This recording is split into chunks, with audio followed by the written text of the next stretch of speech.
So today we are debating the topic that social media is necessary for democracy. I will be timekeeping. You may also timekeep for yourself, but when you hear my phone go off, that means your time is up. Okay? Same number of crossfires as normal. We just have one extra speech. Like I said, if you need to come over here and leave early, let me know. Just stay for most of the debate. We can get started. Wait, sorry, before you start before you start, when will you press start? Like as soon as we start talking? Yes.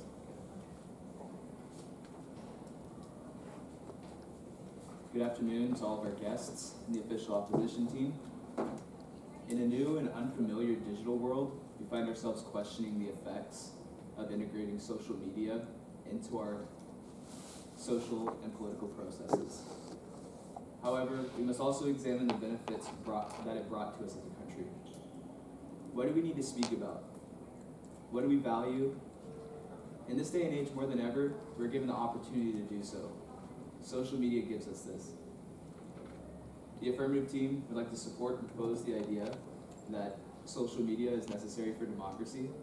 Because social media exists in our day-to-day life, it cannot be avoided. When people stop communicating differences, beliefs, or positions, they lose their liberties, rights, and even their lives, which we've seen throughout history. The exclusion or restriction of social media from a modern democracy prohibits the progress and longevity of said democracy.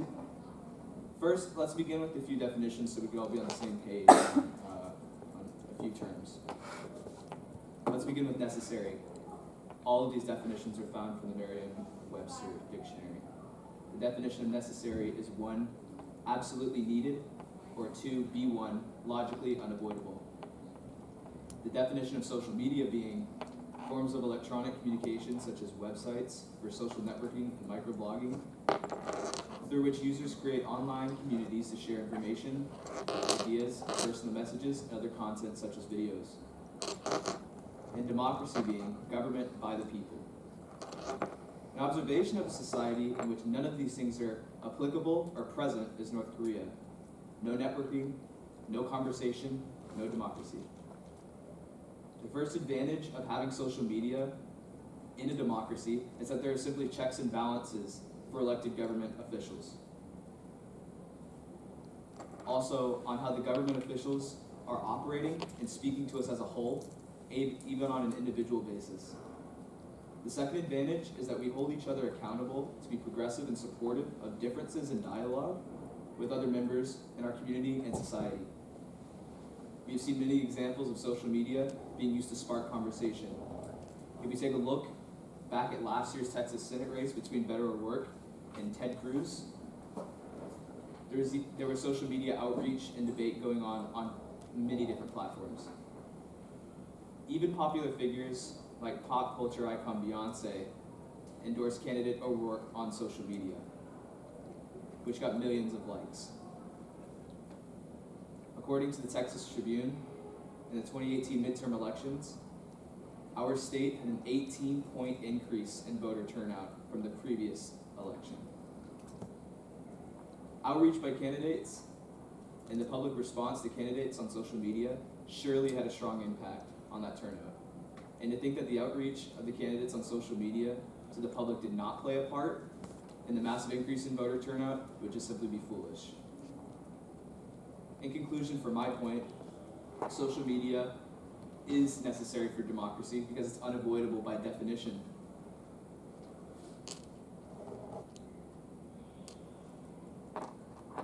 Because it clearly allows us to practice our First Amendment, because of the accountability it holds for our elected officials. We, as the affirmative side of the debate, believe and strongly affirm that social media must exist or happen and cannot be avoided.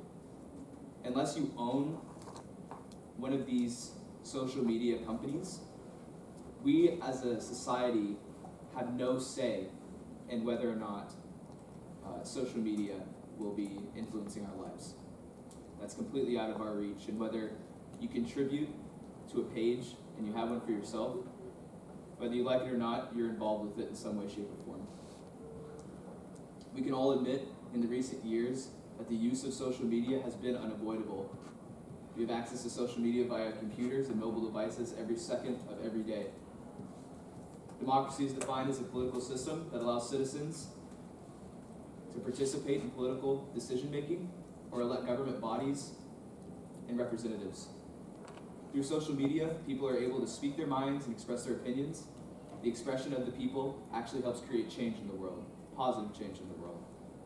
Concluding my statements, the affirmative team believes that social media is necessary for democracy because it is extremely vital in being able to not only fully exercise our right to free speech, it advances discussion within the society, allowing for the transfer of unique ideas to occur.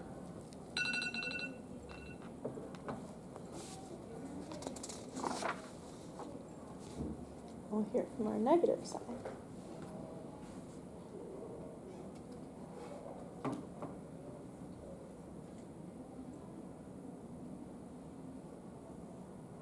Hello, everyone, and thank you for coming. For a change, you know what I would like to see? A president that isn't acting like a teenager, tweeting about his feelings or harassing individuals every second of the day.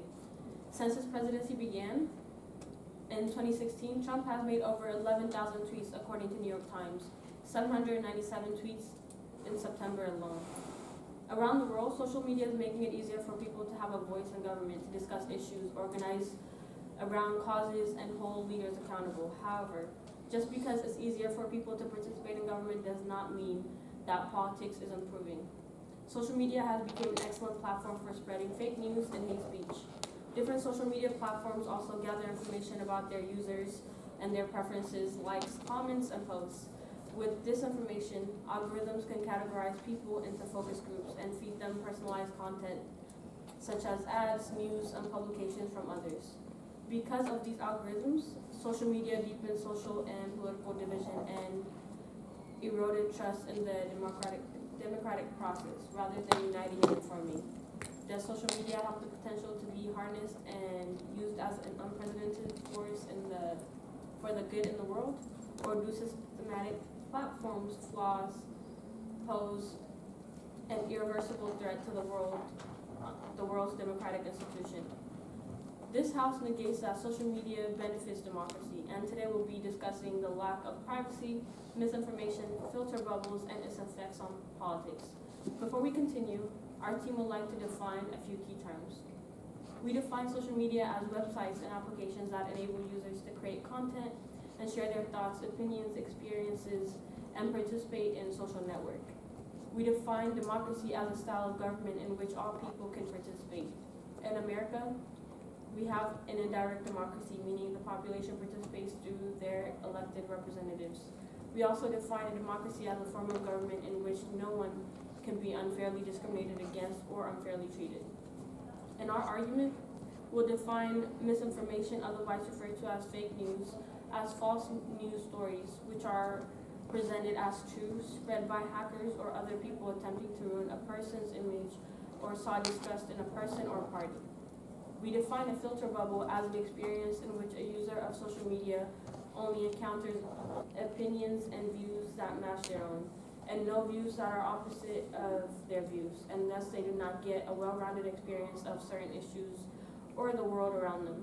In terms of social media, filter bubbles are created by algorithms and users a person follows.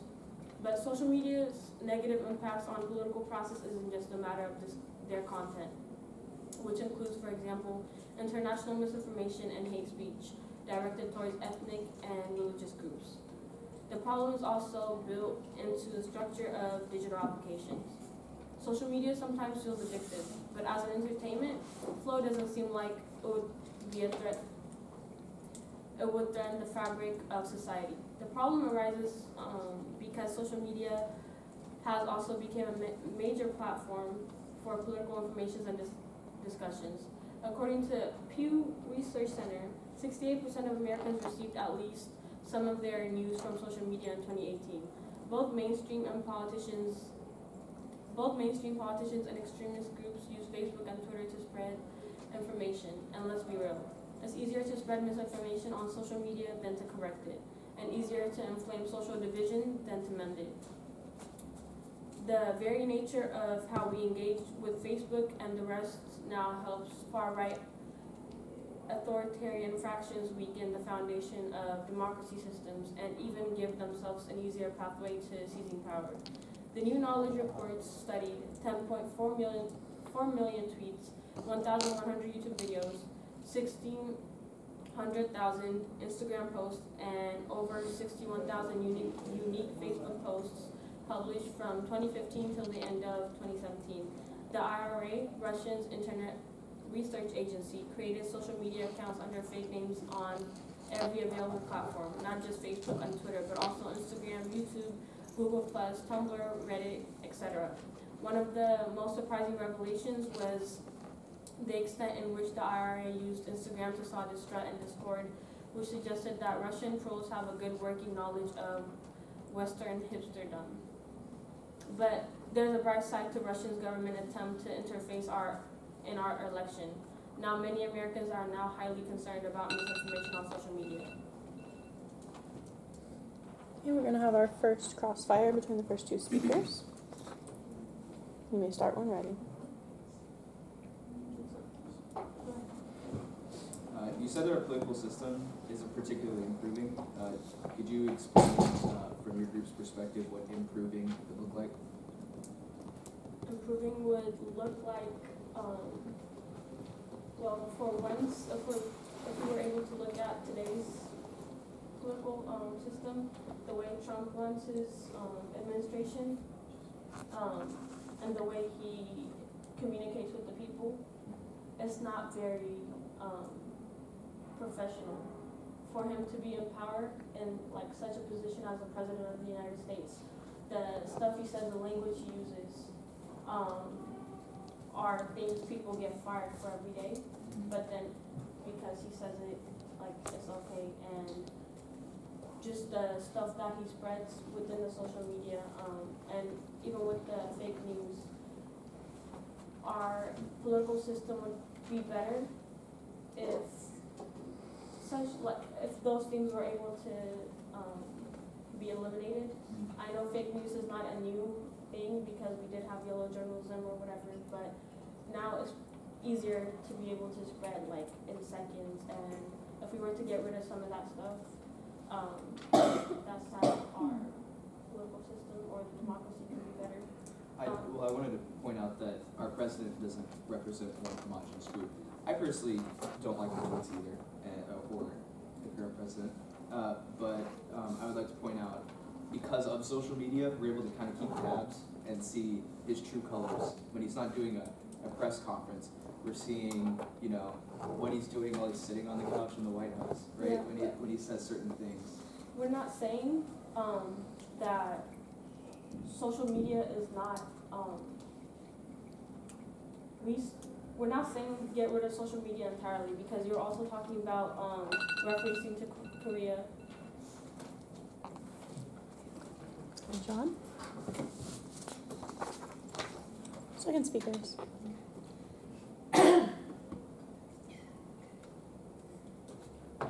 Social media is a massively important platform that helps individuals to speak forth their opinions and perspectives toward politicians, the government, and even other influential people.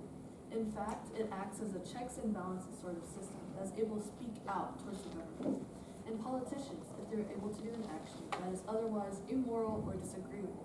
According to Columbia Journalism Review, Ethan Zuckerman states that social networks can also inform us about significant news events, such as Twitter and Facebook. They did an Arab Spring in Egypt and the killing of Michael Ferguson by police in Missouri. Also, they can amplify important voices, Zuckerman says. Zuckerman also goes on to say that by sharing content with small personal networks on social media, individuals signal the issues they see as most important and engage in a constant process of self-definition, which is especially true because we can see these positive impacts on the world these actions are done by utilizing social media. For example, according to Social Boom, the writer Catherine Barnett discusses many movements in which have been able to gain supporters and advocacy because of this great uprise of social media. In fact, one of the biggest movements today includes the Black Lives Matter movement, and which speaks out against the U.S. justice system for their injustices by the hands of the law. The Black Lives Matter movement have been able to harness a lot of supporters, largely due to social media. By utilizing social media platforms, they have been able to create a domino effect of change, in which not only spoke against the injustices of African Americans individuals, such as Eric Gardner and Trayvon Martin. These are only two of the many individuals who have faced the injustices from the hands of law. But even so, with the use of social media, the movement is able to shine light on this terrible situation and give insight to more of the similar others that have faced the situation. The movement itself is able to put the entire government on blast for their horrendous actions and are able to create a conversation in which the government can't possibly ignore. In fact, the Black Lives Matter movement if they had not used social media, it would not have been able to grow to such a large magnitude. In fact, there are supporters all across the United States, and probably all around the world. If there was no social media, these two individuals could have potentially been forgotten about and simply swept under the rug.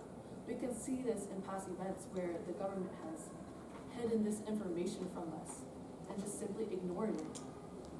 And so can you imagine that? Two individuals who have lost their lives for something that was not their fault at all, and they were just swept under the rug and potentially forgotten about. However, the truth of the matter is that you would have to imagine it, because these injustices are still occurring in today's modern age. In the past, so many heinous actions have been done, whether it's government-based or not. They're simply ignored or hidden and kept as a secret. Another movement, such as the Me Too movement, focused on creating a platform for victims of sexual assault and sexual violence to be able to speak out against the intolerance of what has occurred to them. Through this platform, the Me Too movement is able to create a safe space for men and women to come out and speak their story while exposing these disgusting predators and condemn their actions. However, I do agree that sometimes there are instances in which there are falsified stories in which have ruined the image of another individual. But we cannot assign the fault of this occurrence to social media. Instead, it's going to be a common thing that is otherwise unavoidable. On another note, it goes back to social media being a movement in which acts as a platform. It serves as a catalyst to remember individuals that are harmed and keep the government accountable, according to Barnett. Before social media, there were only media. So by definition, media is the standard newspapers, radio, television, and whatnot. And so, yes, it did give us news and such. However, it was only one person or company in which gave out this idea and perspective. By only giving the point of view of one person, it gave a very skewed perspective to people. And so through social media, it allows for a conversation to occur. It allows for more people to voice their opinion aloud in a more general audience instead of one demographic. I agree it is difficult to maneuver around individuals, especially influencers who have a large following and verified accounts, because the space for social media is meant for discussion. It's meant to share information, give perspective, a major platform for discussion, as well as advocacy. It serves as accountability for people and public officials alike.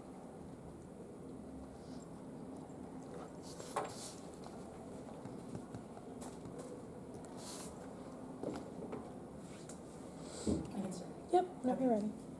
So, you mentioned something about allowing, or the affirmative side mentioned something about allowing for conversations to occur, and with that being social media, so allowing for conversations through social media is true, it does. But one thing that I want to bring up and speak about is the Facebook, Instagram, Twitter, basically just all of these social media platforms and their algorithms.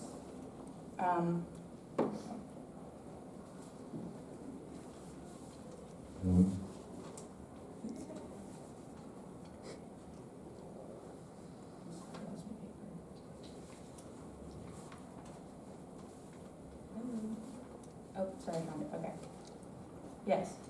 So, yes, back to that. So, social media, it's great.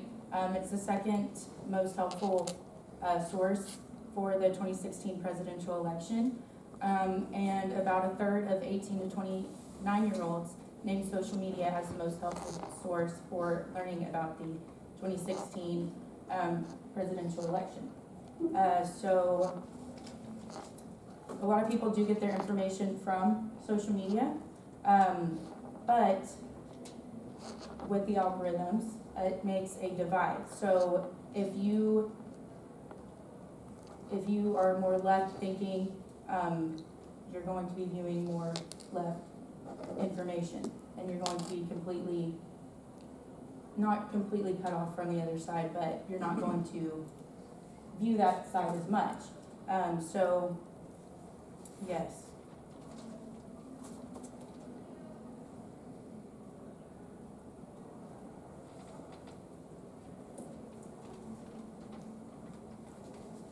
Okay, so with the divide, since these algorithms cause this divide and between the two political parties, it causes something, well, it's called partisan, which is firmly adhering to a political party, so strongly agreeing with your political party's ideas and beliefs.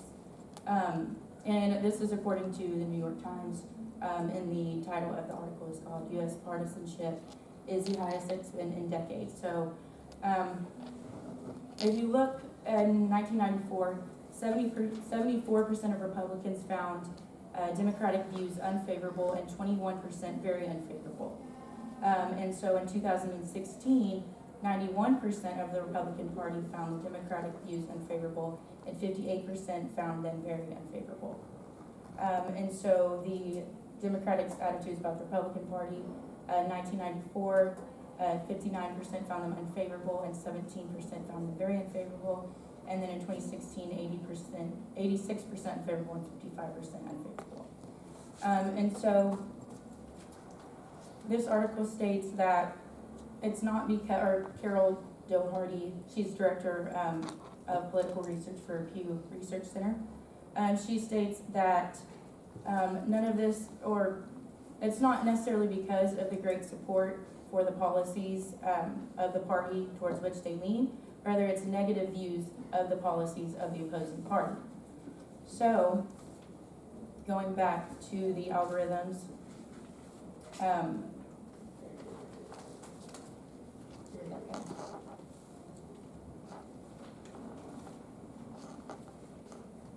yeah, here it is.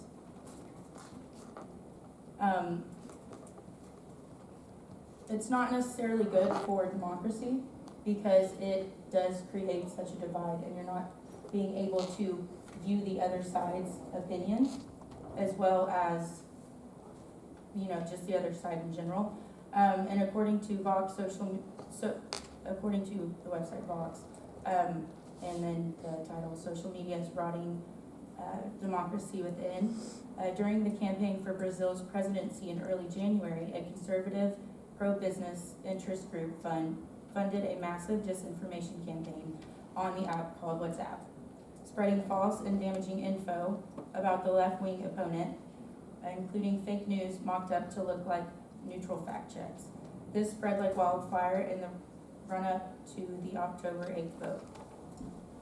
At the inauguration for the new far-right president. So actually, I wanted to touch upon algorithms. So you mentioned that algorithms are very difficult to maneuver, and I agree. It is very difficult to maneuver around algorithms. However, for algorithms and such, right, there are such things are echo chambers. Echo chambers is actually a very natural thing. If you look back to psychology, or even in past times, people who are cavemen and in tribes, they are drawn to these echo chambers, right? Echo chambers are people who agree with you and you side with them. That's a natural thing. Because back then with cavemen and stuff, they did that for a sense of survival.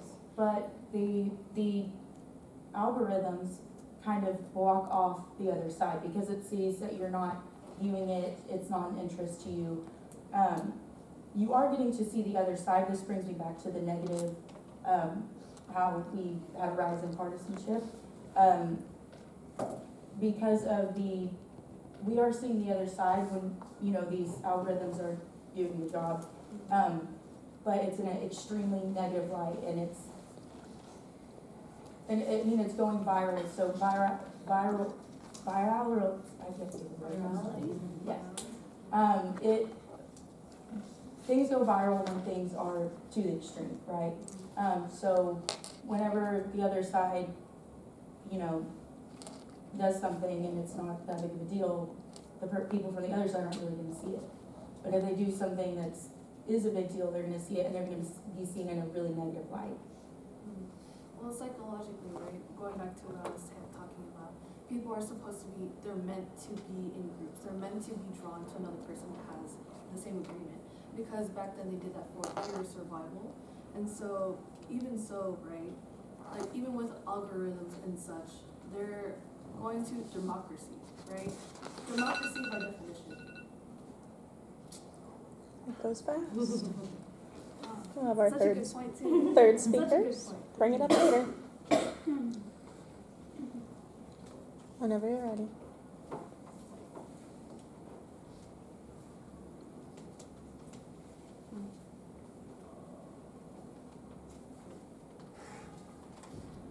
There's never been an easier time in history to share one's opinion to others both in and out of their community.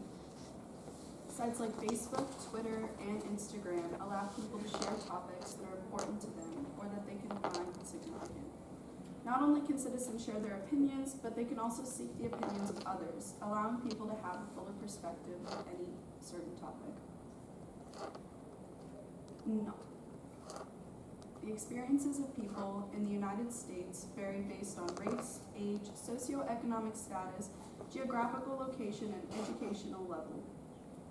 Because of platforms granted by existence of social media, we as citizens have easier access to those perspectives of others. Social media has profoundly affected how people receive and share information.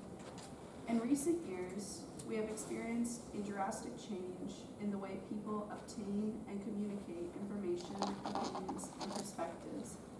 This has allowed for debate among citizens across the world via social media platforms such as Twitter, Instagram, and Facebook.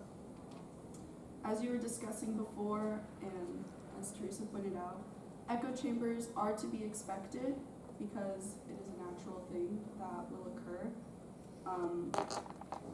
However, these social media platforms were not able to view the other perspective, whereas throughout history we were able to view these perspectives, whereas throughout history we were not. Not only is social media helping spread ideas, it is a way for the public to know the truth about things going on in the news with first-hand video evidence by citizens. Yes, that comes with fake news. However, instead of putting time and effort into hurting and slamming something that won't go away, we should put our focus and our efforts on the improvement of new technological policies that help distinguish the difference, such as the check mark. Another huge advancement is with all of this new and at the touch of a button knowledge, people have become more educated and independent on their own beliefs, not having to rely on peer pressure or fear of judgment of others and what should be expected of you. Social media has also created many, many jobs, as well as a platform for small businesses to promote themselves to consumers nearby. It has created a society around it, but is not limited to educational outreach. Through social media, many influencers are people who have committed a significant popularity in their community and their community social media platform and are able to influence their followers, have started to create educational content for their targeted young audience listeners. Since the youth of this generation tremendously struggles with mental disorders such as ADHD, bulimia, anorexia nervosa, depression, and even PTSD, influencers will create these videos telling their audience that they're not alone, and they even create, a lot of the times they partner with these companies that are trying to talk to youth about what's going on and the resources that they have to help themselves. And they'll even provide like a link down below because, like you said, it targets these people and they're listening.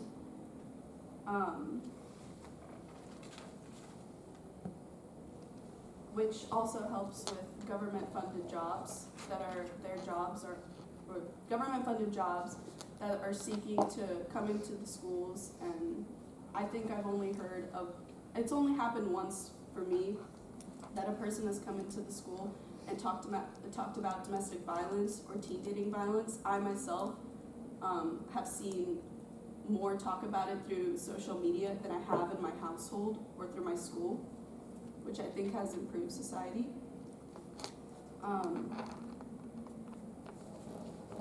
The talk through echo chambers I think is broken though, through influencers. These influencers have kind of a duty and are on blast and are always kept up to par by the citizens and the people who view them, to talk about important things that are going on in the world.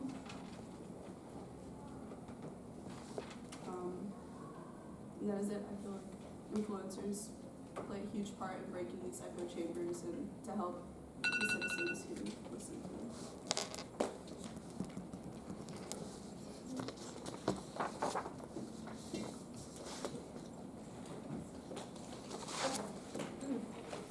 So the affirmative states that social media cannot be avoided, but the message that we're trying to say isn't about avoiding social media. It's about fixing what we have and putting better rules in place. Quote the New Yorker in their article, The Problem of Political Advertising on Social Media, Mark Zuckerberg said Facebook users should be able to say whatever they want unless it puts others in harm's way. But harm comes in many forms, as the fallout from the 2016 election demonstrates every day. Therefore, we need clear outlines of rules so that social media sites can actually be neutral and fact-checked. Facebook's team has stated before that they are willing to promote any and all political ads, regardless of party, because they consider themselves a neutral platform. But according to the New Yorker, Facebook has rejected countless political ads, mostly by the Democratic nominees, so it isn't quite as neutral as they'd like to make themselves seem. Clear outlines of rules on social media would really help to bring democracy back. Okay. You also say that an increase in voter turnout through social media is important, but we believe that there have been more negatives surrounding the issue of social media in politics than there has been positives. In the 2016 election, despite there being more votes, there was a huge influence on the election from misinformation from hackers and those who wanted to ruin specific political parties. According to the National Bureau of Economic Research, during the 2016 election, out of 161 false news stories compiled from Snopes, PolitiFact, and Facebook, 115 were pro-Trump, while 41 were pro-Clinton. The pro-Trump stories were shared a total of 30 million times, while the Clinton stories were shared about 7.6 million times. From the statistic, one can see how the fake news affected this election a lot, primarily the Democratic Party. This shows the inequality in the misinformation around social media. As we stated in our constructive speech, the IRA, the Internet Russia Association, right, discovered thousands of fake accounts that were also used to affect politics during this election. On social media, it is far too easy to affect people's opinions and spread false information. According to the economists, when asked if they thought mainstream media outlets often report fake news, 27% of 1,481 surveyed said that most of the time media does report fake news, and 31% sometimes. 31% said sometimes. This is a huge statistic considering that around 20 years ago in the 90s, about 10% said that most of the time journalists didn't report or real news or fake news. Reformation of social media is going to be incredibly important if we ever want to see the populations see truth in journalism ever again. That's my time.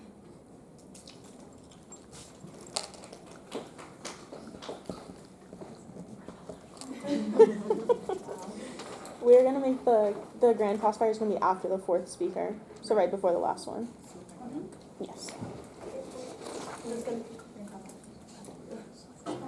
Yes. Yeah. So you go ahead.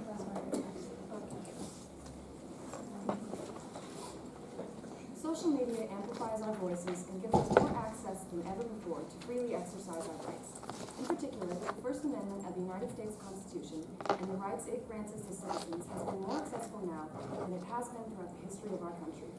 A great example of how social media has facilitated a more advanced usage of our constitutional rights is how we as citizens have utilized social media to more productively exercise our First Amendment rights. The First Amendment grants us freedom of speech, freedom of religion, freedom of the press, freedom to assemble, and the freedom to petition. There is significant evidence that social media offers citizens better ways to exercise their First Amendment rights, the first of which relates to our freedom of speech. Social media allows a platform for voicing their opinions and using the right to speak freely within reason without any sort of penalty from the government. People are constantly engaging in political discussions on websites like Facebook, Twitter, and Instagram. Social media offers individual citizens a platform to share their opinions on our current political state to potentially thousands of people. Justice Anthony Kennedy said himself that the expansion of social media has contributed to a, quote, revolution of historic proportions, unquote. The American Bar Association expanded on this quote from Justice Kennedy, stating that social media networking sites have become the modern-day equivalent of traditional public forums like public parks and streets.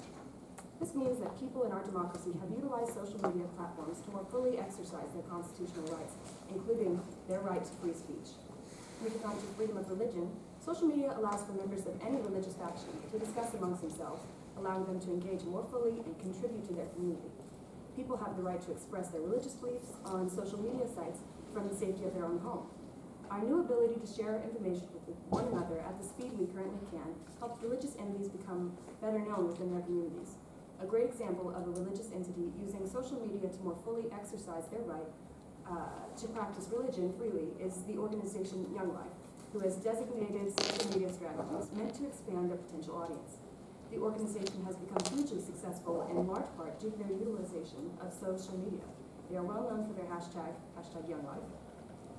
In their social media strategy, they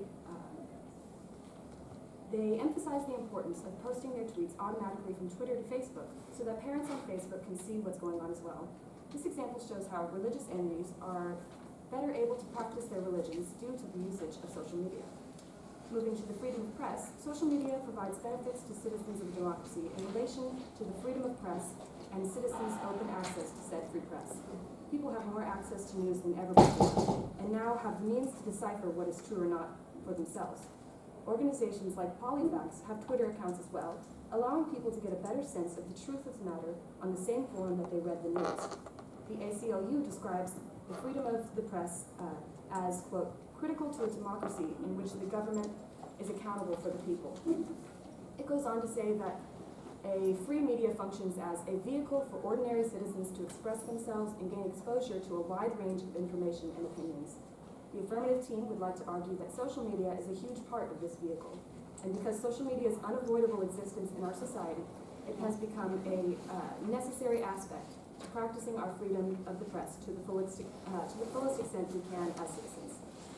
Going to the freedom of assembly, the First Amendment of the United States Constitution grants us as citizens the right to peacefully assemble.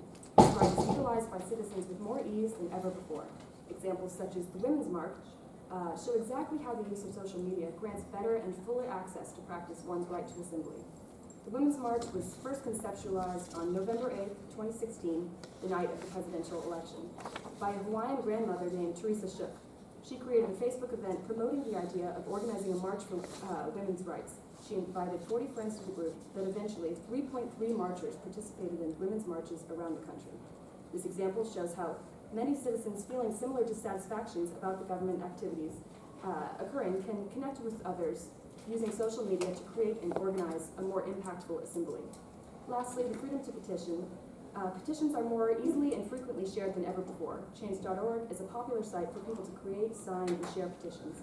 Sites like Twitter and Facebook provide a platform to more easily share petitions to potential signers. For example, soon after the 2016 election, a petition on Change.org titled Make Hillary Clinton President became the most signed campaign in the history of the platform, with 4.6 million signatures. This example shows the benefits of petitions shared on social media because while the petition was unsuccessful, it amassed a huge number of signers and gained attention from government officials. In this way, social media allows individual voices to be amplified into one loud voice unable to be ignored.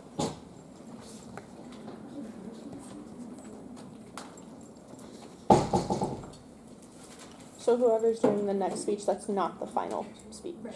Yeah. So, yes? Our opponents made the connections that social media is used as platforms to spread their voice. However, like we said before, we are not against social media, but we do not think it is necessary for democracy. The article by Forbes states that in the end, social media is free.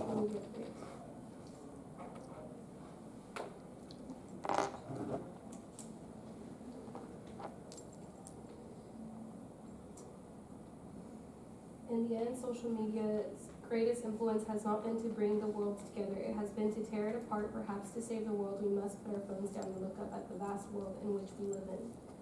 With that being said, that's what creates filter bubbles, because that's what's happening. Everyone on social media is picking sides. There is a divide. Forbes also says that the reality is that press, political class, and academia all live in their own such bubbles and echo chambers. Addicted to the rapid 5 updates from their friends, fans, and those they follow, but increasingly oblivious to the real world outside. Social media is starting to take sides, create hate, and is pulling us apart. And that's all.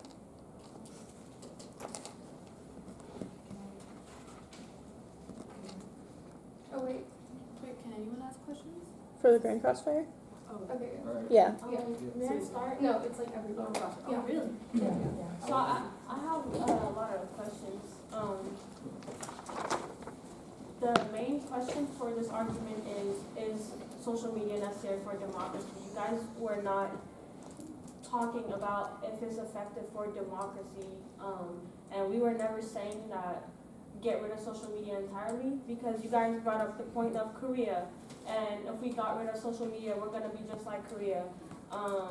Talking about how people are more educated because of social media, people having ADHD, and like how social media influencers come out and help them, or even the First Amendment. We never said we were gonna.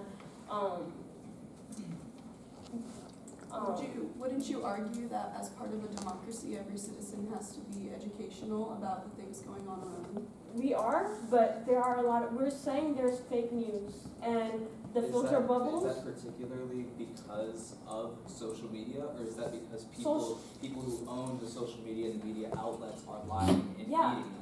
They And so are, that would be and a so we're human saying problem. fix those stuff. We're not saying, we never said get rid of social media entirely. Right.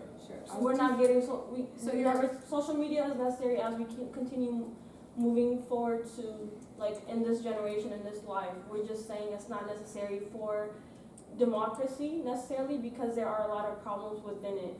None of the main points that you guys made is So how do you suggest that we directed towards restrict that? democracy. How do you suggest we fix that without restricting the freedom of speech then?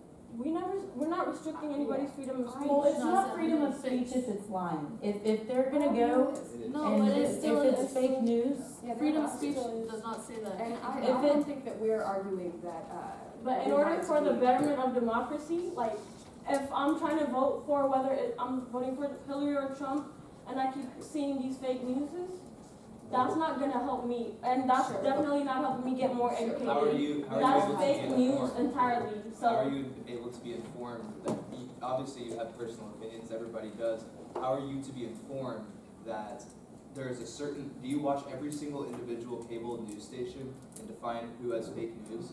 Well, the stories in which you find these fake news occurrences happen on social media.